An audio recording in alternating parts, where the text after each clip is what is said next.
हाँ, ये तो सही कह रहा है। हमें ये बात उन सबसे छुपानी ही होगी। ये ले, पहले कंबल ओढ़ ले, ठंड बढ़ रही है।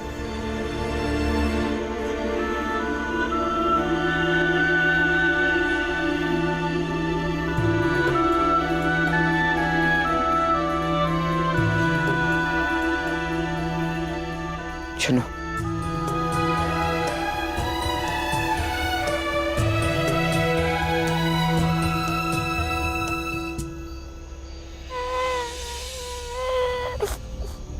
भैया, किसी बच्चे के रोने की आवाज आ रही है।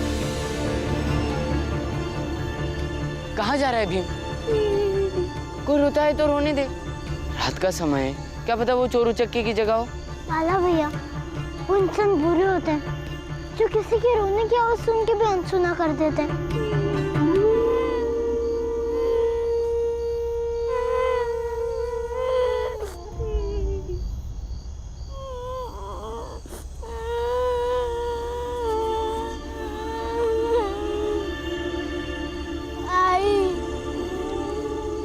बेटा, मुझे बहुत ठंड लग रही है। बस बेटा, थोड़ी रात और बची है, थोड़ी देर में सुबह हो जाएगी और सूरज आएगा, फिर ठंड नहीं लगेगी। लेकिन कल फिर से रात होगी ना। हाँ बेटा, कल हम चादर खरीद लेंगे। आप रोज ऐसा ही बोलती हैं, पर नहीं खरीदती।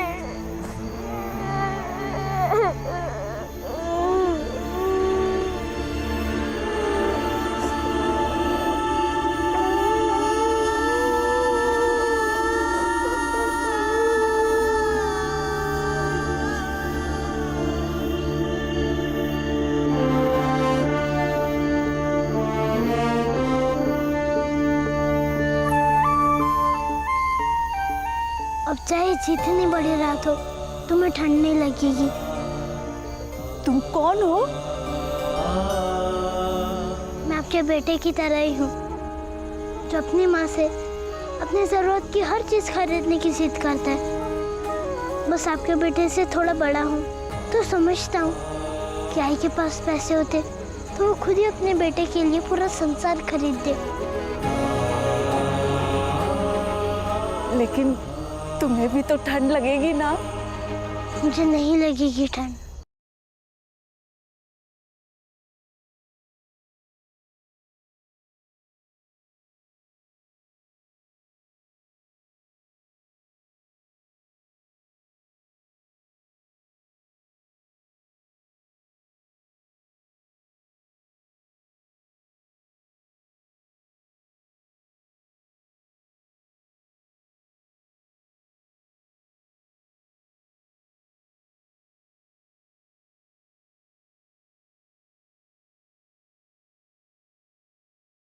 भीम, तुझे ठंड लग रही होगी, ये ले, ओढ़ ले। नहीं बाला भैया, दूसरों की मदद करने के लिए खुद को पीड़ा का एहसास होना जरूरी है। ठीक है, हम एक ही कंबल दोनों ओढ़ लेते हैं।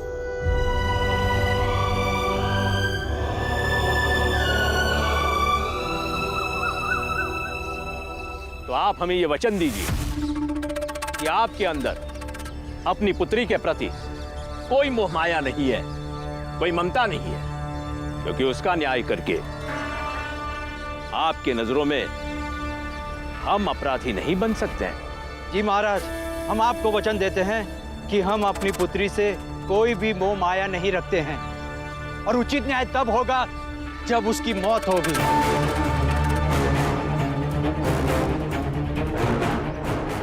फिर इसी न्याय के बहाने उस भीमराव के घर वालों से मैं बदला भी ले लूंगा। नहीं, जीवन देना और जीवन लेना ऊपर वाले की मर्जी होती है। धर्म के राह से भटके हुए व्यक्ति को मृत्यु देना उसे सही रास्ते पर लाने का तरीका नहीं हो सकता, क्योंकि मृत्यु शरीर का अंत है और पाप और पुण्य का फल तो शरीर को ही भोगना पड़ता है। तो फिर आप भी बताइए महाराज, उचित न्याय क्या है? धर्म और कर्म से भटके हुए व्यक्ति को धर्म के रास्ते पर वापस लाना उसके लिए उचित न्याय होता है।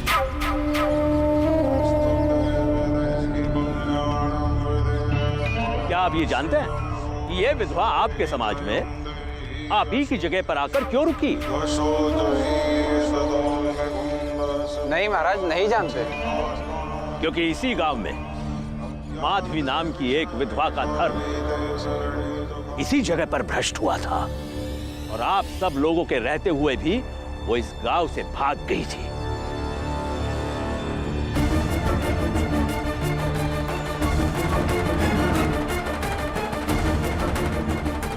इसीलिए ईश्वर ने आप सबको एक मौका और दिया है।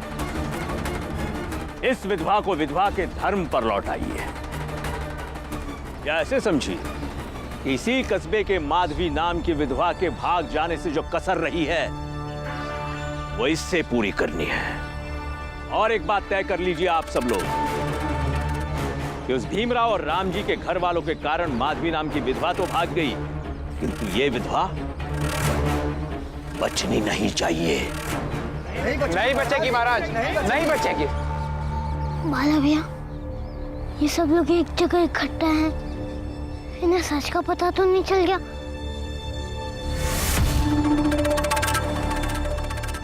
वो रहे ये दोनों, सबसे पहले उनको पकड़ो और उन्हें बांध दो। जब तक ये दोनों हैं, तब तक उस विधवा का बाल भी कोई बाका नहीं कर सकता।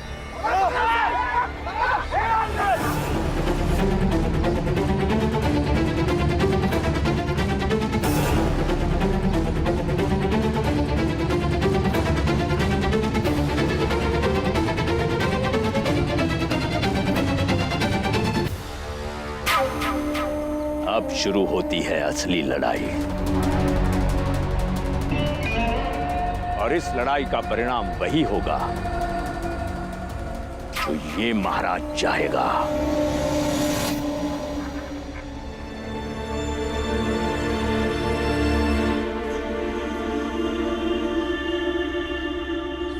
दीदी,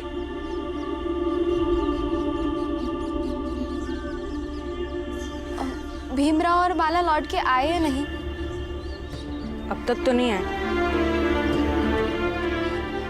बाबा सब्जी लेने गए थे तो एक अलग थैली में आपके लिए भी लेकर आए। इसे रख लीजिए।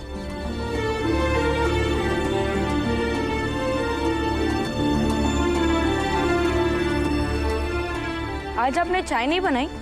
पहले भीमराव और बाला आ जाए, फिर बना लूंगी।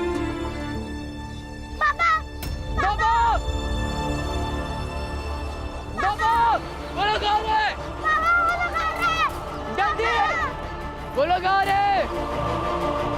क्या हुआ? बाबा, वो लोग आ रहे। आप जल्दी से हमारे घर के अंदर जाइए। कैसी बातें कर रहे हो आप? मैं आपके घर के अंदर नहीं आ सकती। झोपड़ी से वो लोग आपको ले जाएंगे और फिर बहुत बुरा करेंगे, इसलिए आप हमारे घर के अंदर चलिए।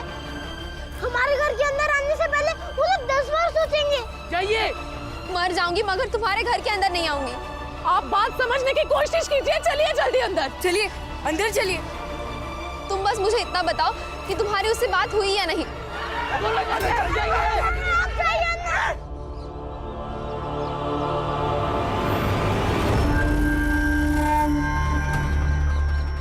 रांझी, इस लड़की को हमारे हवाले कर दे। ये एक विधवा है, ऊपर से इसने एक लड़के के साथ प्रेम करके भागने की कोशिश की थी। इसे दंड हम अपने हिसाब से देंगे। नहीं, इन्होंने कुछ गलत नहीं किया और हम जीते जी इनकी हिफाजत करेंगे। अरे ये लोग ऐसे नहीं मानेंगे। भाइयों, हाँ, जाओ उस विधवा को पकड़ के अपने साथ ले चलो। चलो। बेला, मंजुला।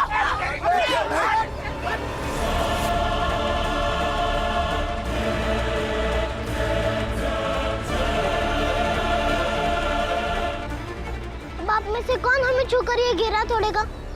यकीन मानिए, अब हमारा सर फोड़ दे मगर ये घेरा नहीं टूटेगा। तेरा ये घेरा टूटे या ना टूटे, आज तुम सबका ही सर फोड़ डालते हो। इसकी जरूरत नहीं पड़ेगी।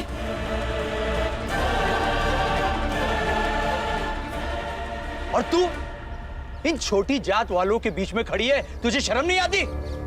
ये शर्म हया गोल के पी गई क्या तू? शर्म तो आप लोगों को आनी चाहिए। सबके सामने बेटी को इस तरह से बेइज्जत कर रहे हैं आप लोग। तू हमारे मामले में दखल ना दे तो ही अच्छा है। और रानी तू याद रख कि तू एक विधवा है और विधवा धर्म निभाना ही तेरा एकमात्र कर्म है। विधवा होना इनकी कोई गलती नहीं है, और आप कैसे तय करेंगे कि इनका कर्म क्या है और क्या नहीं है? तो क्या एक लड़के के साथ भागना इसका कर्म था? और घर की इज्जत आबरू के बारे में ये नहीं सोचेगी तो कौन सोचेगा? देखिए, प्रेम करना कोई पाप नहीं है, और आप जिस इज्जत की बात कर रही हैं वो बस आपकी एक जिद है, एक झूठी शान है। अरे राम जी, तुम लोग ऐसे नहीं मानोगे ना?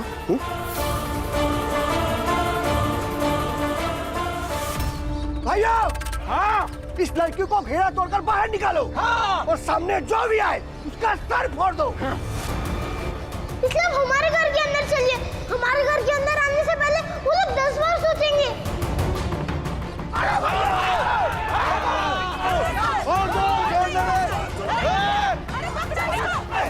उसे पकड़ो। ये अच्छा नहीं कर रहा तू।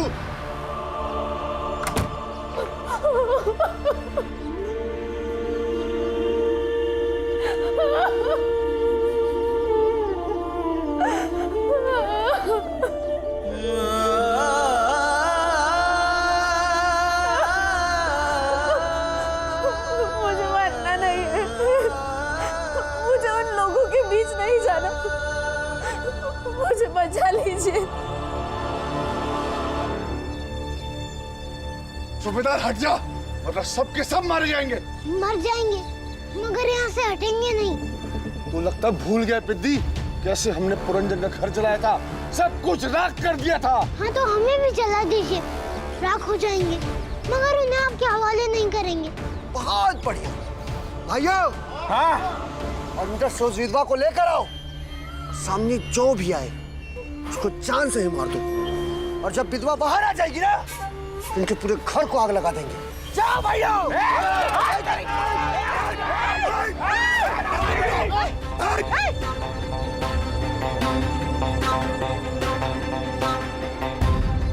अगर कोई भी आगे बढ़ा तो आज सबको मौत के घाट उतार दूंगा, फिर चाहे सबको मारना पड़े तो भी मार डालूंगा। राम जी, मार डालूंगा।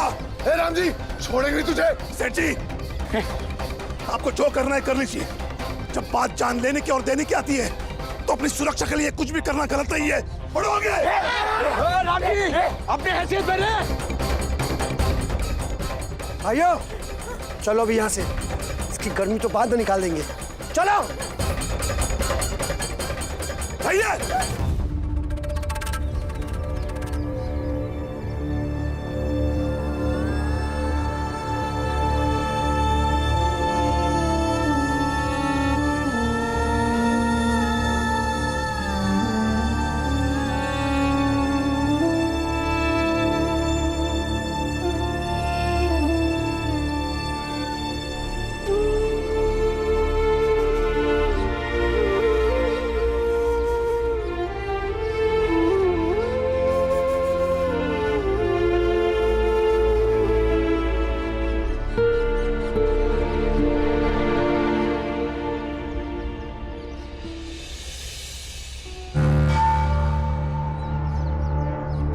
उस भीमराव और राम जी के घर वालों के कारण से माधवी नाम की विधवा तो भाग गई, किंतु ये विधवा बचनी नहीं चाहिए। नहीं बचेगी महाराज, नहीं बचेगी।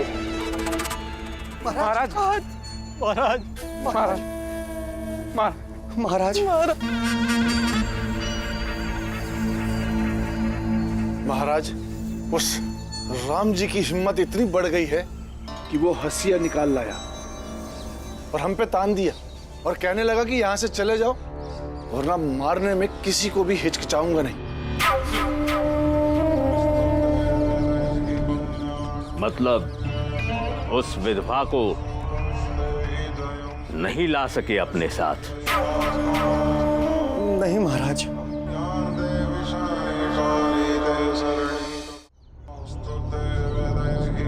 बहुत पाप किया है तुम दोनों ने।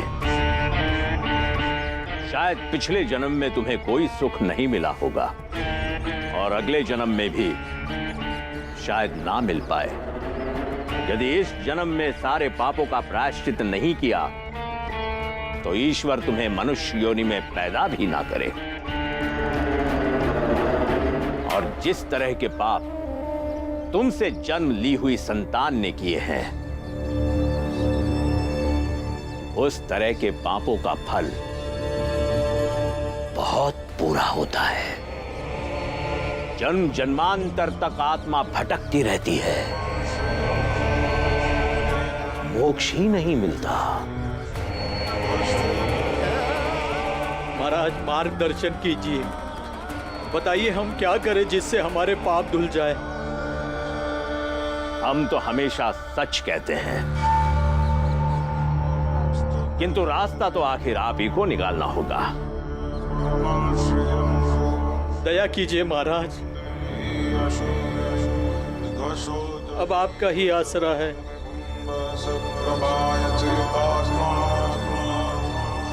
धर्म की रक्षा में अगर कोई आड़े आए और बल से डराने का प्रयास करे तो आप लोग उसे अवश्य बल दिखाइए, क्योंकि लोहे का काट आखिर लोहा ही होता है।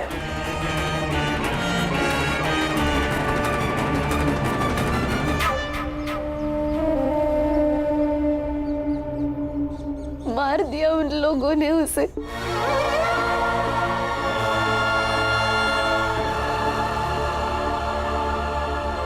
हम एक दूसरे से प्रेम नहीं करते तो शायद उसकी जिंदगी बन जाती।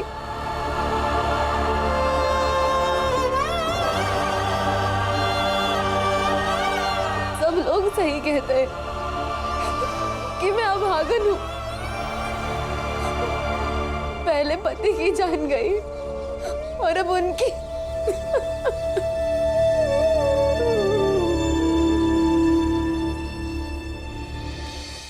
नहीं, ऐसा मत कहिए।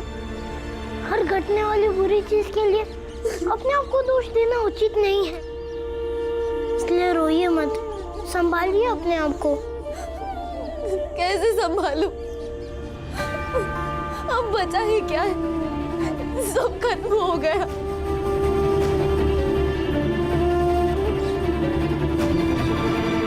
प्रेम की एक दुनिया बसाना चाहती थी, लेकिन दो दुनिया उजाड़ दी मैंने।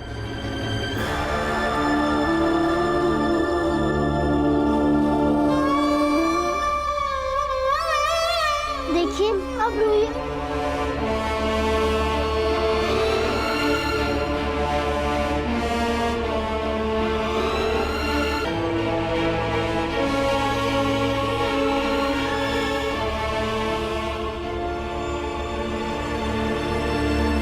महाराज जी ने कहा था, लोहा लोहे को काटता है। इशारा समझ में आ रहा है आप लोगों को? खूब समझ आ रहा है सेठ जी। बस एक बार तय हो जाए कि शुभ कार्य करेगा कौन। सेठ जी, ले आए सेठ जी। उनके कोयते के जवाब में हम यह बंदूक ले आए।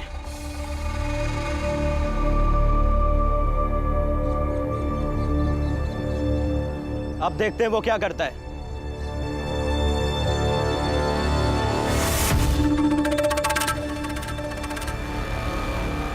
वाह, ये तो कमाल हो गया।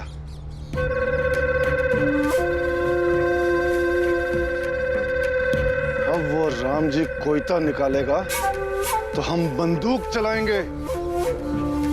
हमारी जान जाएगी तो उनकी भी जाएगी। हिसाब बराबर। मंगेश,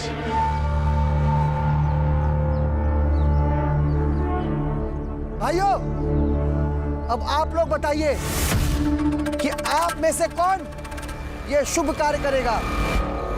कौन ये बंदूक चलाएगा? वो आगे बढ़िए, ये